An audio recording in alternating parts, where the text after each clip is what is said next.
Ils prédisent des lendemains qui chantent à la gauche tout en rappelant la permanence du vote de classe. Alors à quoi ressemble le vote de classe en 2023? Pour y répondre, je reçois les deux auteurs de cet ouvrage imposant que j'ai à côté de moi, Julia Cagé, Thomas Piketty, bonjour.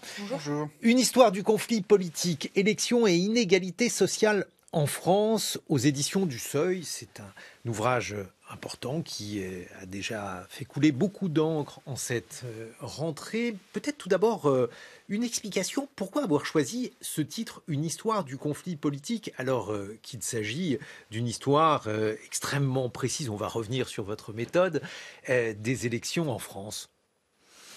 Julia Cagé. Parce que les élections sont une des dimensions extrêmement importantes du conflit politique. Et nous, c'est par ce prisme, en fait, qu'on va étudier le conflit politique. Le conflit politique, on n'aurait pas pu l'étudier comme on le fait dans le livre, en montant à la Révolution française de manière complètement systématique, en analysant l'ensemble des élections, si on n'avait pas eu ce matériel électoral. Ensuite, on ne fait pas simplement une histoire des élections. Si vous allez à travers le livre, on va pas analyser les élections une par une, 1848, 1849, non. 1871, 76.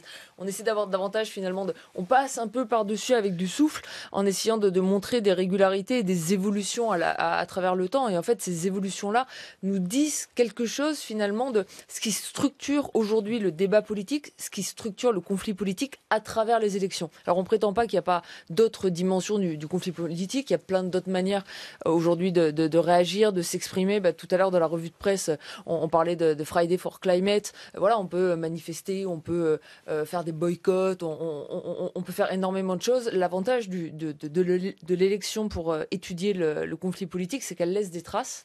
Et nous, ces traces, on a pu les étudier dans les archives. Alors, justement, peut-être un mot sur la méthode, qui est une méthode assez impressionnante, puisque vous avez recomposé l'histoire. Quand je dis l'histoire, c'est l'histoire quantitative du vote en France. Comment vous y êtes-vous pris et pour quels résultats, Thomas Piketty? Alors, on a rassemblé aux archives nationales les résultats de toutes les élections législatives et présidentielles en France au niveau communal depuis 1848 jusqu'à aujourd'hui, jusqu'en 2022, et puis les principaux référendums depuis 1793, il y a ce premier grand référendum sur la première constitution républicaine en 1793, qui avait jamais été vraiment utilisé que la façon dont on le fait là, jusqu'au référendum européen de 2005. Ces données étaient là aux archives nationales, au niveau des 36 000 communes, n'avaient jamais été numérisées, c'est-à-dire que le ministère de l'Intérieur en France numérise et met à disposition les résultats des élections depuis les législatives de 1993. Mais si vous vouliez étudier les élections de 81, les élections de 36, les élections de la Libération, de l'affaire Dreyfus, de 1848. En fait, un certain nombre de personnes avaient étudié ces résultats au niveau départemental, mais jamais au niveau communal. Au niveau départemental, vous ne pouvez pas bien voir qui vote pour qui, parce que c'est très grand un département. Alors qu'au niveau communal, avec 36 000 communes, on peut vraiment essayer d'étudier sur la longue période les transformations de qui vote pour qui. Et donc ça donne un livre, on l'a compris, une histoire du conflit politique aux éditions du Seuil, et puis aussi un site extrêmement riche où on peut faire toute une série de recherches sur sa commune. On peut comparer deux communes, on peut comparer une commune avec la France entière. On peut donc essayer de comprendre ce qui, à ma connaissance en tout cas, est inédit, l'histoire du vote là où vous habitez, dans tel ou tel lieu, essayer de comprendre ou essayer de jauger des différents déterminismes. Julia Cagé, pourquoi là aussi avoir mené cette recherche de cette manière-là? Parce que vous êtes économiste et là, vous allez sur les terres, a priori, de politistes. Pourquoi avoir utilisé cette méthode et avec quel type de démarche? Fondamentalement, nous, on se définit comme chercheurs en sciences sociales et on trouve que l'économie est trop souvent cloisonnée. Donc, on a plutôt une approche pluridisciplinaire de la discipline. Et c'est vrai que ici, on marche peut-être sur les terres des politistes ou des historiens, mais on s'est énormément appuyé sur eux.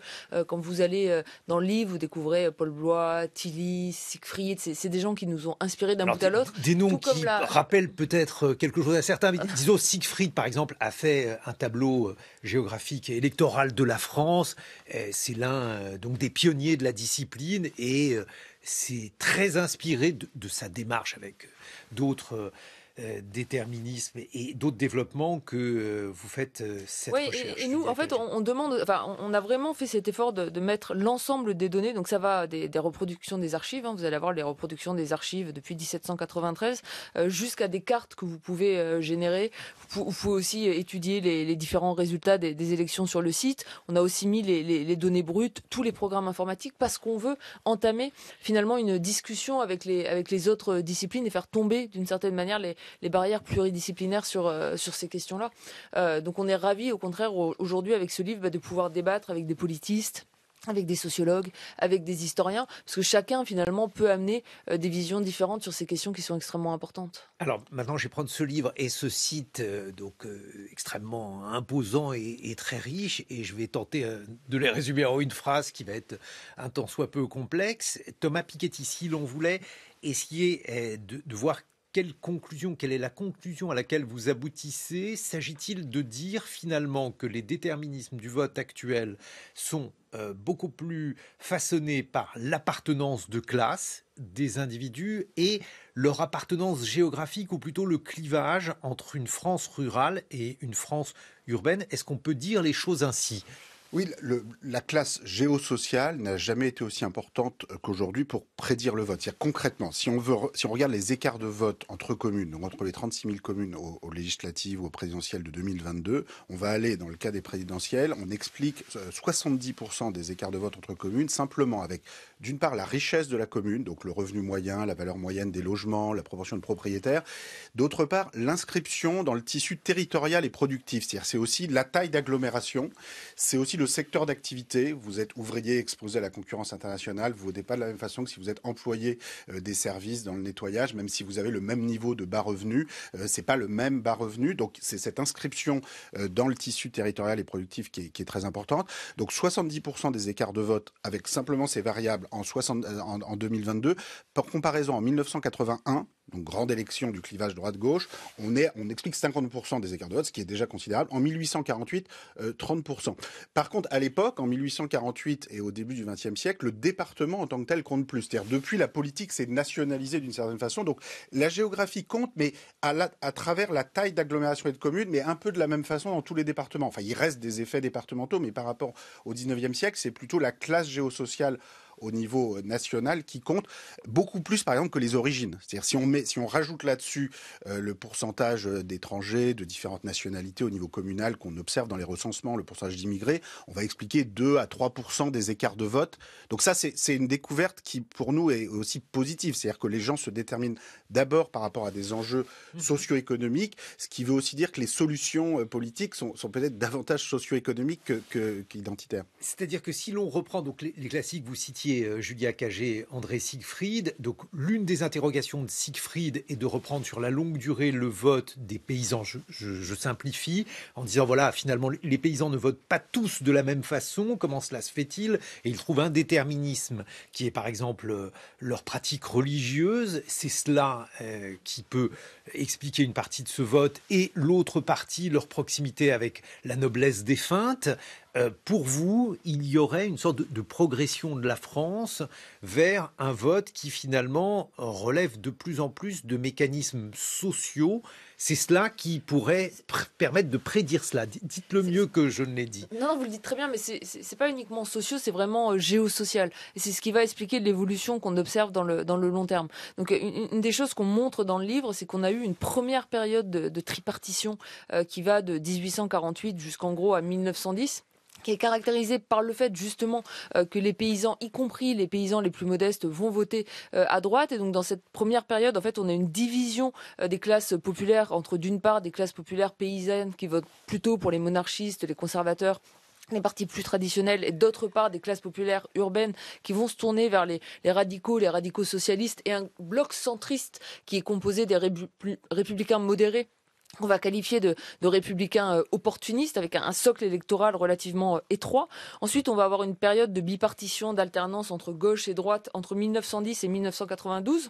Là, en fait, la dimension territoriale, finalement, le clivage rural-urbain va plus ou moins disparaître, va perdre en importance, et c'est extrêmement important d'étudier et de comprendre cette période-là, parce que c'est une période où la gauche a réussi avec des propositions extrêmement précises, par exemple dès le début du XXe siècle, la mise en place de la retraite ouvrière et paysanne à aller reconquérir en fait le monde rural.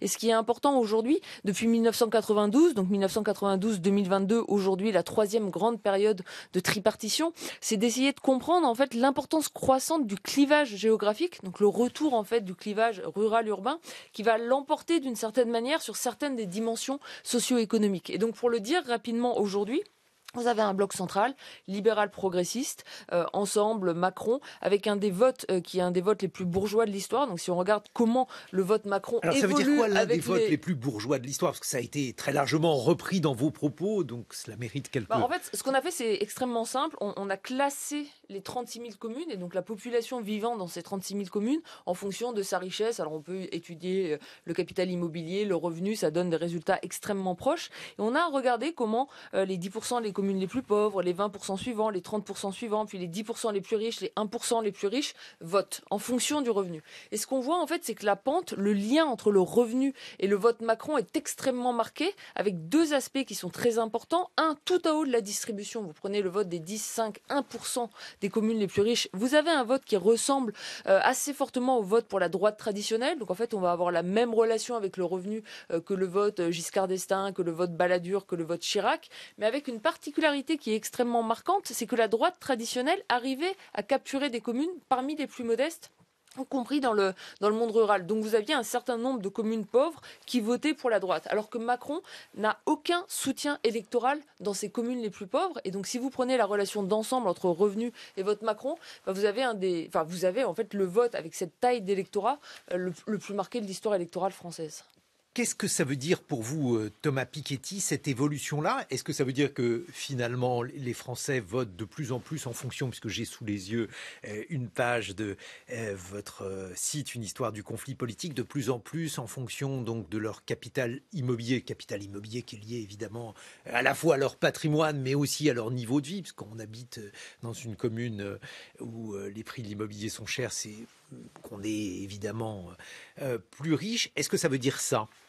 Alors, ça veut dire en partie ça, et c'est vrai que la pente que décrivait Julia sur le vote Macron est effectivement très impressionnante. En même temps, je veux tout de suite dire qu'en soi, c'est pas forcément une mauvaise chose, et c'est pas parce qu'on a un vote plus favorisé que les autres qu'on a un programme qui est forcément mauvais. Et de même, un programme qui est plus forcément soutenu par les classes populaires, ça garantit absolument pas que ce soit des bonnes politiques. Donc nous, on est plutôt pour la bipolarisation gauche-droite avec les alternances politiques. Le fait qu'il y ait un vote qui soit croissant avec la richesse et un autre vote qui soit décroissant, c'est pas forcément une mauvaise chose. Le problème qu'on a aujourd'hui, c'est que d'une part, comme le disait Julia, la pente est vraiment exceptionnellement forte. Et là, je pense que ça pose des questions. Il faut quand même s'interroger sur, si on arrive à convaincre vraiment si peu de personnes plus modestes, c'est embêtant. Et d'autre part, on a cette division très forte entre les classes populaires urbaines et rurales qu'on n'avait pas vue depuis le 19e siècle. Et ça, je veux vraiment insister là-dessus. C'est-à-dire qu'on a cette habitude de dire le monde rural vote à droite, le monde urbain à gauche.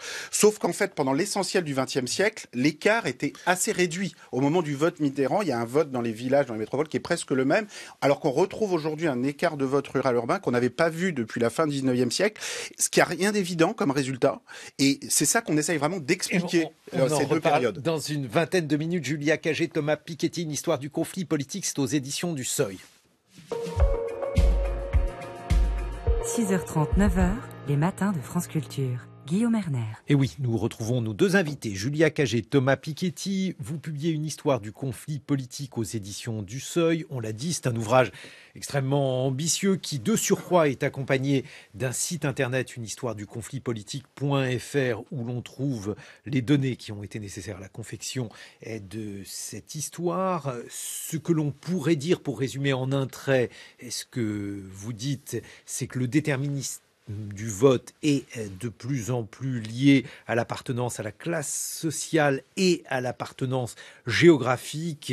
Bref, le clivage entre ruraux et urbains. Pour discuter de cette thèse, nous recevons Frédéric Dabi. Bonjour. Bonjour. Frédéric Dabi, vous êtes directeur général de l'IFOP. On vous doit notamment La fracture, comment la jeunesse d'aujourd'hui fait sécession aux éditions des Arènes. Un mot, Frédéric Dabi, sur ce que Julia Cagé et Thomas Piketty nous ont dit dans une première partie, et notamment ce propos qui a fait beaucoup réagir sur le fait que le vote Macron est l'un des votes les plus bourgeois que la France ait connu.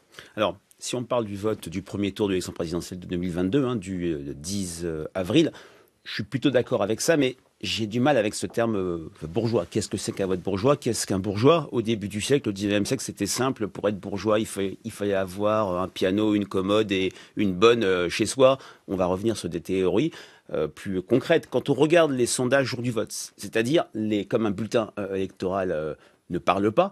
Les instituts de sondage font depuis les années 80, même dans le livre, j'ai appris qu'il y avait même eu un sondage jour du vote dans les années 50 au législatif, je ne le savais pas. C'est l'IFOP qui l'avait fait, donc merci de me l'avoir fait savoir. Dans ces sondages, on part d'un très gros échantillon de 5 à 10 000 personnes pour voir les trajectoires électorales, les comportements sociodémographiques et les motivations de vote. Quand on regarde le vote Macron du 10 avril, c'est vrai qu'il y a un écart absolument terrible de 1 à 3 entre les revenus les plus aisés, où ils dépassent les 45%, 5 000 euros par foyer, et les revenus modestes. Mais il n'y a pas que ça. Dans ce vote-là, on a une personne sur 5 appartenant aux catégories populaires, employés, ouvriers, qui choisit Emmanuel Macron. Donc on est loin d'un vote bourgeois. Dans les communes rurales, il arrive on a en déjà tête. été plus bourgeois quand on compare historiquement. Alors, moi, c'est une question de comparaison historique. Alors moi, j'aurais peut-être mis en avant le vote Fillon 2017 premier tour, un vote qui était à peu près pareil. Voilà, qui était vraiment très bourgeois dans le sens où le revenu était une variable majeure. Mais c'est lié aussi, et les sondages post-électoraux au jour du vote donnent beaucoup de clés sur la motivation du vote, sur les conditions très exceptionnelles de cette campagne présidentielle. Vote bourgeois, je ne le dirais pas comme ça, mais c'était un vote qui était très fortement indexé sur le revenu, même si, compte tenu de cette campagne, compte tenu de l'effet drapeau, c'était aussi un vote attrape-tout, excepté les chômeurs. Il n'y a pas une catégorie où le candidat président est en dessous de 20%.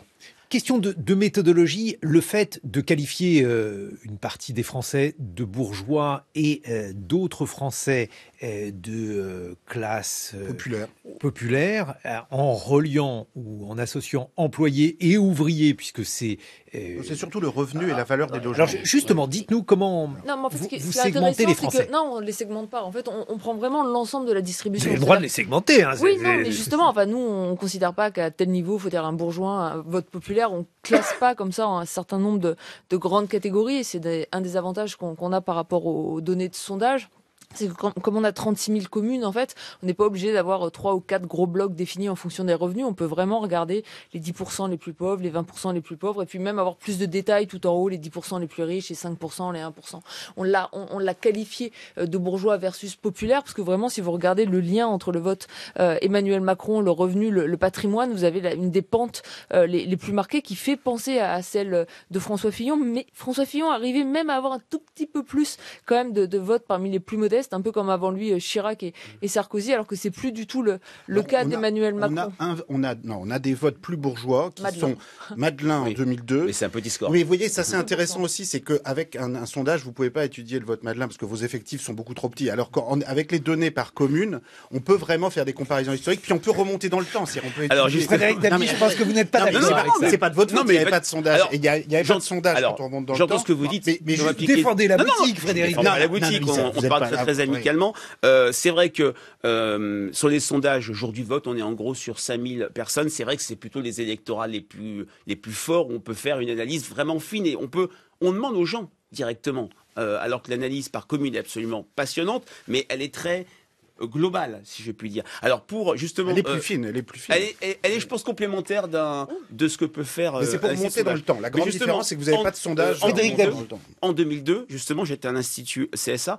On faisait des sondages sortis des urnes. C'est notre grand politologue Jean-Luc Parodi qui les a introduits en France dans les années 80. On était sur près de 10 000 personnes et on pouvait quand même voir des choses sur le vote Madelin. Mais c'était un vote, comment je dis, anecdotique. 2% des voix, vous avez combien d'observations? Dès que vous croisez le revenu, le patrimoine, ça marche pas. Non, franchement, il y a un problème de méthode. Les sondages ne permettent pas de faire ça. Mais quand on regarde historiquement les votes Thomas Piketty, on a l'impression, dès lors que vous êtes économiste, on a l'impression que vous considérez que le déterminisme du vote principal, c'est l'appartenance de classe. Il y a beaucoup de votes qui ne sont pas des votes de classe. Prenez par exemple le vote d'hostilité au général de Gaulle dans les Milliers pieds noirs. il n'est pas dépendant des revenus, il est dépendant tout simplement de l'idéologie. Est-ce que vous ne faites pas sa part trop vite à l'idéologie et aux idées Vous savez, on a toutes ces variables explicatives, on les a aussi. Donc par exemple, le pourcentage de rapatriés d'Algérie, on l'observe au niveau des 36 000 communes dans le recensement de 1968. Et donc on compare très finement le vote de 65 et évidemment cette proportion de rapatriés d'Algérie sur le vote Tixier-Vignancourt, par exemple, compte beaucoup. Mais ce qu'on observe aussi, c'est que le vote Tixier-Vignancourt, comme tous les votes de droite nationale, c'est autre chose que ça. Et d'ailleurs, c'est intéressant de voir que le vote Tixier-Vignancourt, pour le coup, est assez bourgeois dans un sens descriptif. C'est-à-dire que si vous regardez la pente par rapport aux revenus des communes, vous avez un vote plus important dans les communes les plus riches, ce qui n'est pas celui des rapatriés qui étaient souvent pas très riches, mais qui est très fort, qu'on retrouve avec Zemmour aujourd'hui, qu'on retrouve avec Le Pen en 74. Et donc, il y a aussi une tradition d'un vote, en l'occurrence aujourd'hui Zemmour anti-immigré, qui n'est absolument pas un vote populaire, qui est un vote bourgeois, mais à nouveau dans un sens descriptif. Quand on fait ces comparaisons de ces pentes au cours de l'histoire, on n'est pas en train de dire le vote populaire c'est toujours bien, le vote bourgeois c'est toujours mal. On essaye de comparer historiquement. Et ensuite, quand même, déterministe, nous on explique jusqu'à 70% des écarts de vote. C'est-à-dire que quand même, il y a 30% qui relèvent de la liberté individuelle et c'est 70% au niveau des communes. Par contre, ce qui est quand même intéressant, c'est que ce pouvoir explicatif-là, il est plus important que ce qu'on a en moyenne pour expliquer les facteurs de vote dans les sondages. Mais c'est pas 100% et encore heureux. Jean Lémarie. Je vais ajouter encore, parce que sinon c'est pas drôle, de la complexité à notre discussion ce matin, en citant le politologue Luc Rouban, ce matin dans le Figaro, qui est interrogé sur le Rassemblement national, qui est vraiment un de ses sujets, une de ses spécialités. Il dit aujourd'hui, il n'y a pas un vote de classe, mais un vote de classement. Ce qui compte aujourd'hui, c'est beaucoup plus la représentation que vous faites de votre propre catégorie sociale. Qu'en pensez-vous ? Je pense que ça a toujours été le cas. Oui. C'est-à-dire rien de nouveau. Les classes sociales se définissent toujours les unes par rapport aux autres. Donc c'est la position dans la structure sociale par rapport à ceux qui sont plus riches, par rapport à ceux qui sont plus pauvres. On cherche à protéger sa position. Et effectivement, dans le vote RN, il y a un vote qui est à la fois populaire, mais qui n'est pas le plus populaire non plus, de personnes qui peuvent avoir accédé par exemple à la propriété pavillonnaire, qui veulent pas retomber parce qu'ils ont un prêt à rembourser, qui ont été soumis à la concurrence internationale, souvent plus des ouvriers des bourgs et des villages que des employés des services dans le monde urbain. Donc oui, chacun se compare au-dessus, en dessous, mais je dirais ça, c'était déjà le cas dans les années 50, c'était déjà le cas au 19e siècle. Est-ce que ça remet pas parfois en cause votre lecture principale et les 70% de parler du KKG ? Luc Rouban, pour commencer, on le cite comme nombreux de ses collègues à plusieurs reprises dans le livre, pour dire justement, il y a 70% qu'on arrive à expliquer, il y a 30% qu'on n'explique pas, et c'est sans doute ce que Luc Rouban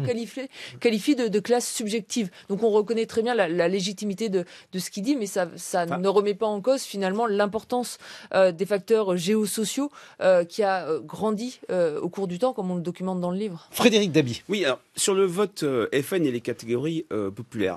D'abord, ça fait peut-être du mal à entendre, mais c'est une réalité. Le sondeur est là pour voir non pas le réel, mais la perception du réel. Quand on est à 25% en moyenne au premier tour dans toutes les élections et plus de 42% le 24 avril 2022, le vote RN devient un vote massif, devient un vote attrape-tout. Et dans la radioscopie qu'on avait fait du vote RN, qu'on fait depuis les années 90 avec le journal du dimanche, on voit qu'il n'y a pas une catégorie, si ce n'est les professions intellectuelles supérieures, où le RN est, si je dirais, endémiquement faible. Maintenant, quand on regarde le choix des catégories populaires, quand je dis catégories populaires, c'est employés, ouvriers. À toutes les élections présidentielles depuis 2012, en 2007, c'est Nicolas Sarkozy qui arrive en tête, Marine Le Pen arrive systématiquement en tête, mais qui tombe le si vous croisez avec le revenu, c'est faux pour les employés. Alors, je ne peux pas être d'accord avec ça. Et c'est faux pour les employés si vous croisez avec le revenu. Quand on regarde, non pas un vote par rapport à une moyenne électorale, mais de quoi se compose le vote RN. Sur 100 électeurs Marine Le Pen du 10 avril, il y a 39 personnes qui se déclarent appartenir aux catégories, qui se déclarent appartenir aux catégories populaires. On est à 32% pour Jean-Luc Mélenchon. C'est vrai que 2022, c'est un moment de retour des catégories populaires vers une offre de gauche. Et malgré ce que l'on peut dire, il y a des thématiques comme l'immigration, l'identité, l'insécurité, qui reste un carburant du vote RN, même si, maintenant, par comparaison, ça a été moins le cas que pour le vote Zemmour. Thomas Piketty. Oui, sur les catégories populaires, c'est vraiment important de croiser la profession, donc ouvrier, employé, on vote pas pareil, le niveau de revenu, le niveau de patrimoine, c'est-à-dire est-ce que vous êtes accédant à la propriété, le niveau de diplôme, la taille d'agglomération, il faut croiser tout ça. Et si on croise tout ça, qu'est-ce qu'on observe ? On observe que, effectivement, le vote ouvrier, notamment dans les bourgs et les villages, a basculé sur le RN depuis une vingtaine d'années. Nous, on l'interprète très largement, surtout quand on compare avec les résultats du référendum de 2005, comme un sentiment d'abandon face à la désindustrialisation, la concurrence commerciale européenne, c'est très fort. Mais si on regarde les employés, alors il faut rappeler que le salaire moyen des employés en France est en dessous du salaire moyen des ouvriers depuis une trentaine d'années. Et donc dans les employés, vous avez notamment des employés de service, des personnels de nettoyage, des caissières, des personnels de restauration, beaucoup de femmes, mais aussi des hommes. Vous avez des métiers du soin. Et là, vous avez un vote qui est en fait très fortement à gauche. Et au total, si vous combinez tout ça avec le revenu, vous voyez qu'en fait, aujourd'hui, la caractéristique de notre système de tripartition, c'est qu'on a deux votes populaires. C'est-à-dire on a un vote populaire urbain, plutôt d'employés dans les services, qui va voter pour le bloc de gauche. On a un vote populaire rural, notamment ouvrier, plus soumis à la concurrence internationale, qui va voter pour le Rassemblement national. Et au milieu, un vote effectivement extrêmement bourgeois, historiquement, dans des proportions qu'on n'avait jamais vues. Et nous, ce qu'on montre, c'est qu'on voit déjà ça fin 19e siècle, qu'on a une configuration comparable. Et c'est vrai que cette perspective historique que les sondages peuvent pas apporter, mais c'est pas de votre faute, évidemment, puisque les sondages n'existaient pas, je pense, est très importante pour comprendre pourquoi aujourd'hui, finalement, cette nouvelle coupure rural-urbain s'est créée. Parce que finalement, fin 19e, on comprend bien les paysans, les ouvriers. Aujourd'hui, on essaie d'expliquer qu'il y a aussi une rupture plus socio-économique entre des ouvriers soumis à la concurrence internationale qui sont passés dans le monde rural, des employés des services qui se sentent toujours mieux représentés par la gauche. Et toute la question, c'est est-ce qu'on va ressortir de cette tripartition comme ça s'est produit fin 19e, début 20e, où en fait, on s'est rendu compte que ce bloc central, les républicains opportunistes de l'époque, était finalement très fragile. Et finalement, on en est sorti de cette tripartition. C'est aussi ça, une des leçons de l'histoire. Mais alors, sur les déterminismes du vote RN, il y a dans le JDD de ce dimanche une interview de Jérôme Sainte-Marie, qui est, disons pour faire vite, le politologue du Rassemblement national. Et celui-ci explique qu'à son avis, Cagé et Piketty, donc vous deux, êtes dans le déni sur l'immigration, c'est-à-dire que votre discours, c'est en quelque sorte le discours que la NUPES veut entendre en expliquant qu'il y a encore un vote de classe et qu'il suffit d'aller chercher ce vote de classe, que la gauche redevienne la gauche finalement pour l'emporter, alors que vous oubliez, dit-il, tout simplement le fait que l'immigration est le déterminisme essentiel du vote RN. Julia Cagé. Tous les analystes ne sont pas d'accord a priori sur la lecture de notre livre, puisque Le Point a écrit qu'on avait écrit un livre anti-mélenchoniste. Donc a priori, nos conclusions ne vont pas pour tout le monde dans le même sens. Sur l'immigration, soyons extrêmement précis. Quand on regarde les déterminants du vote de droite, de gauche et du vote Rassemblement national, que vous prenez les facteurs géosociaux, vous expliquez 70%, on l'a dit. Quand vous rajoutez l'immigration, le pourcentage d'étrangers, la religion, vous montez à un pouvoir explicatif de 72-73%. Ça ne veut pas dire que ça n'explique rien, ça veut dire que ça explique une toute petite partie des votes. Le deuxième point extrêmement important, c'est que ça n'a pas toujours été le cas. On remonte, Thomas le rappelait, par exemple, pour les présidentielles à 1965, Tixier-Vignancourt, vous avez une corrélation extrêmement forte entre le vote Tixier, Julia Cagé, qui était le candidat d'extrême droite en 1965 et qui avait comme directeur de campagne à l'époque Jean-Marie Le Pen, qui se préparait là bien pour sa première candidature RN en 74. Et ensuite, il ne peut pas se présenter en 81, il n'a pas assez de signatures, on le retrouve en 88. Et dans nos données, systématiquement, 65,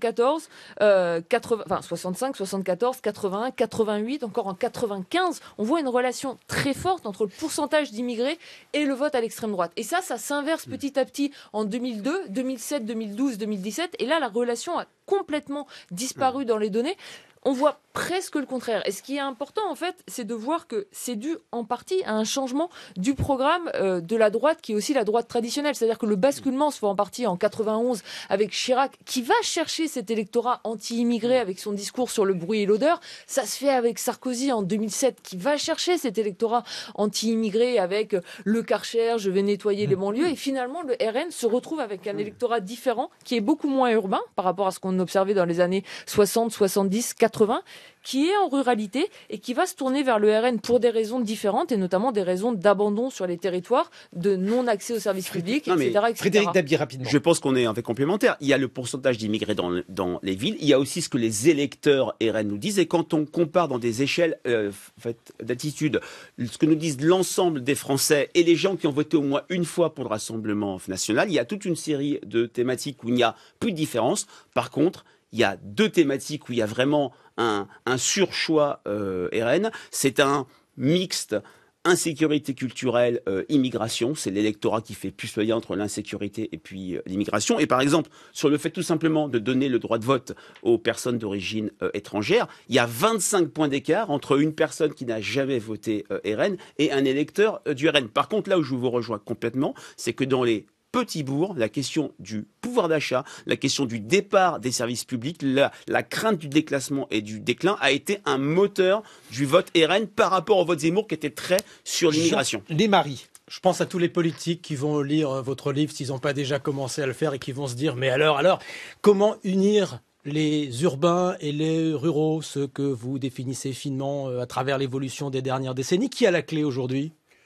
Thomas Piketty. Écoutez, il y a plusieurs candidats à gauche possibles, parlent de ça. C'est un sacré débat à gauche, notamment. Oui, mais tout le monde pense à Ruffin, mais il y a évidemment plein d'autres personnes à gauche. Nous, on n'est pas sur les personnes. C'est-à-dire, nous, dans notre analyse, on essaye de se focaliser sur les électorats et de montrer qu'il y a des coalitions sociales qui se forment, qui se déforment. Historiquement, ça a été difficile, mais finalement, ça s'est fait, cette union des classes populaires rurales et urbaines. Au début du XXe siècle, les radicaux socialistes et les socialistes, puis après les communistes, après la Première Guerre mondiale, ont réussi tant bien que mal à rassembler, en tout cas à rapprocher beaucoup les comportements entre le monde rural et urbain. Alors c'est aussi la salarisation du monde rural a rendu au cours du XXe siècle plus facile pour la gauche de s'adresser à des salariés modestes qu'à des personnes qui voulaient accéder à la propriété et auxquelles la gauche, alors les radicaux socialistes y arrivaient mieux que les socialistes, les communistes, mais la gauche avait quand même du mal à s'adresser à eux.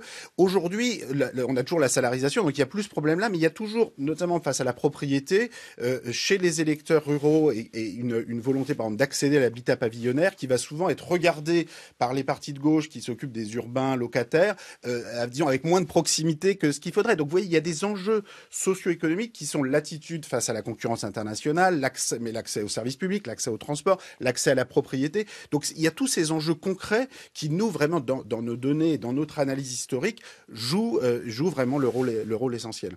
Frédéric Dabi.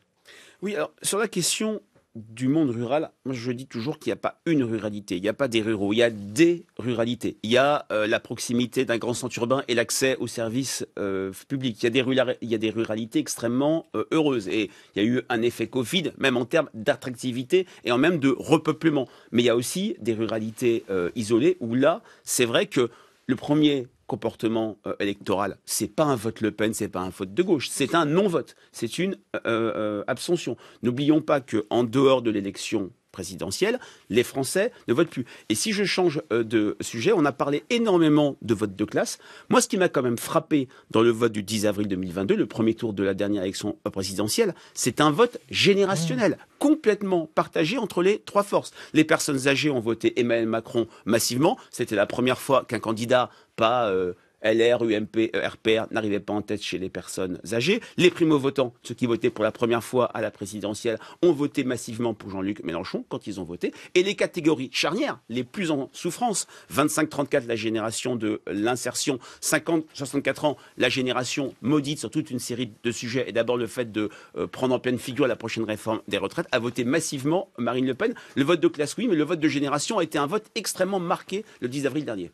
Oui, c'est extrêmement important de revenir sur cette question de la participation. Il y a deux choses qui apparaissent très clairement dans notre analyse. La première, et ça on le savait d'une certaine manière, c'est que ce sont les plus pauvres qui votent beaucoup moins par rapport aux plus favorisés. Mais la deuxième, et ça on ne le savait pas parce qu'on n'avait pas le recul historique, c'est que ça n'a pas du tout été toujours le cas. Vous prenez les élections en 1960, 70, 80, les communes les plus modestes votaient plus que les communes les plus riches.